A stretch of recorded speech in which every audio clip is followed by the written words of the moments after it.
ഇത് പാലക്കാട് മണ്ണൂർ കമ്പനിപ്പടി കള്ളിക്കലിൽ സരിത എന്ന 30-കാരി. തൊട്ടപ്പുറത്തുള്ളത് സരിതയുടെ സഹപാഠിയും സുഹൃത്തുമായ മങ്കര കണ്ണമ്പരിയാരം സ്വദേശി സുനിൽ.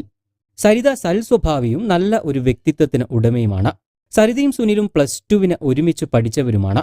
പിന്നീട് സരിത വിവാഹം കഴിച്ചു പോയെങ്കിലും രണ്ടുപേരുടെയും ബന്ധത്തിന് ഇപ്പോഴും യാതൊരുവിധ കോട്ടവും തട്ടിയിട്ടില്ല. യുവതിയുടെ ഭർത്താവ് വിദേശത്താണ്. യുവാവാണെങ്കിൽ അവിവാഹിതനും. വിവാഹശേഷവും സൗഹൃദം തുടർന്ന ഇവർ രണ്ടുപേരും ചേർന്ന് 1 വർഷം മുൻപ് കോങ്ങാട് ഒരു കാറ്ററിംഗ് സ്ഥാപനം ആരംഭിച്ചിരുന്നു. അങ്ങനെ ഇരുവരും ചേർന്ന് നടത്തിയ ബിസിനസ് നല്ല രീതിയിൽ മുന്നോട്ട് പോയിക്കൊണ്ടിരിക്കുകയുമായിരുന്നു. പക്ഷേ ഇവരുടെ ബിസിനസ് വളരും തോറും കേരള പോലീസിന് പണി കൂടുകയാണെന്ന് മാത്രം. സുനിൽ ഒരു ബോക്സിംഗ് കുങ്ഫു താരമൊക്കെയാണ്. കൂടാതെ M.Com ബിരുദധാരി കൂടിയാണ്. ഇയാൾ കുണ്ടളശ്ശേരിയിലെ വാടക കെട്ടിടത്തിൽ നടത്തുന്ന കേറ്ററിംഗ് സ്ഥാപനം നല്ല രീതിയിൽ നടന്നുപോവുകയുമായിരുന്നു. എന്നാൽ അതിനിടയിൽ നാട്ടുകാർക്ക് തോന്നിയ ചില സംശയങ്ങളാണ് സംഭവത്തിൽ വഴിത്തിരിവായത്. ഇരുവരും കേറ്ററിംഗ് സ്ഥാപനം നടത്തിവരികയാണെങ്കിലും പല സ്ഥലങ്ങളിലും കറങ്ങി നടക്കുന്നത് പതിവായിരുന്നുവെന്ന് നാട്ടുകാർ പറയുന്നു.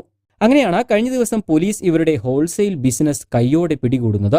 കഴിഞ്ഞ ദിവസം ഇവർ ബംഗളൂരുവിൽ പോയി എന്ന വിവരം ഡാൻസ് ഓഫ് സംഘത്തിന് ലഭിച്ചിരുന്നു. തുടർന്ന് തിരിച്ചെത്തിയപ്പോഴാണ് ഇരുവരെയും കോങ്ങാട് ടൗണിൽ നിന്നും പോലീസ് പിടികൂടുന്നത്. തുടർന്ന് നടത്തിയ പരിശോധനയിൽ സംസ്ഥാനത്തെ ഏറ്റവും വലിയ MDMA കടത്താണ് പിടികൂടിയത്. ഇരുവരുടെയും കയ്യിൽ നിന്ന് 1.3 കിലോഗ്രാം MDMAയും 2 ലക്ഷം രൂപയുമാണ് പോലീസ് പിടികൂടിയത്.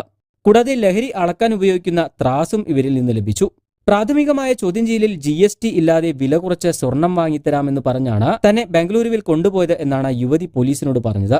എന്നാൽ ലഭിച്ച തെളിവുകളിൽ നിന്നും ഇരുവരും ഒരുമിച്ച് ലഹരി കച്ചവടം നടത്തുന്നതായി പോലീസിന് വ്യക്തമാവുകയായിരുന്നു.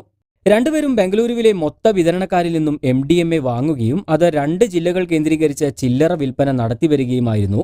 എന്തായാലും രണ്ടുപേരെയും കോടതി റിമാൻഡ് ചെയ്തിട്ടുണ്ട്. കൂടുതൽ വാർത്തകൾക്കും വിശേഷങ്ങൾക്കുമായി ചാനൽ സബ്സ്ക്രൈബ് ചെയ്യാൻ മറക്കരുത്.